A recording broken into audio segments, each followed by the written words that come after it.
এরা যেমন অখণ্ড ভারত চায়, আমরাও অখণ্ড ভারতই চাই। আমরা চাই অখণ্ড ভারত হবে কালিমা লা ইলাহা ইল্লাল্লাহ মুহাম্মাদুর রাসূলুল্লাহ। আপনারা তো মনে করেন যে ভারত আমাদেরকে ঘিরে রাখছে, তাই না? আসলে ভারতকে আমরা ঘিরে রাখছি। এই দিক থেকে আমরা, এই দিক থেকে চায়না, এখান থেকে নেপাল, এখান থেকে ভুটান, এখান থেকে মায়ানমার, এখান থেকে পাকিস্তান, আর তার চেয়ে বাপ আছে আফগানিস্তান। আমরা যদি ইনশাআল্লাহু আজ্জা ওয়া জাল্লা যদি আমরা এটাকে মদিনা রাষ্ট্র বানাতে পারি, এই বাংলাদেশকে যদি আমরা একটা মদিনা রাষ্ট্র বানাতে পারি, ইনশাআল্লাহ কালকে গাজওয়াতুল হিন্দ হবে ইনশাআল্লাহ।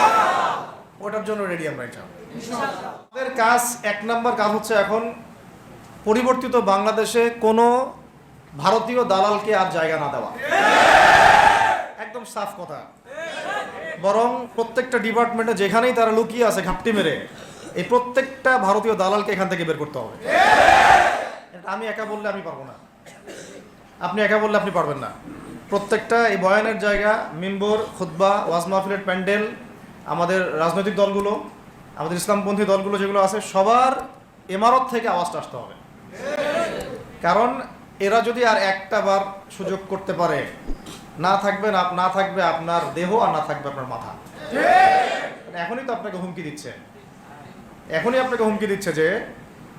যে কোনো সময় একটা করে গুপ্ত হত্যা করবে এরা। তার আগে চট্টগ্রামে সাইফুল ইসলাম এক ভাইকে কুপায় মারা হয়েছে, এটার বিচার এখনো হয় নাই। যারা মারছে ওদের পক্ষ নিয়ে আমরা আবার সংখ্যালঘুর স্লোগান তুললাম। এ কেমন সংখ্যালঘু যে আমার ভাইকে জবাই করে হত্যা করে? হ্যাঁ, সংখ্যালঘু নির্যাতন তো হচ্ছে ভারতের এক একটা মসজিদ তারা ভাঙতেছে এখন। এটা একটা লক্ষণ।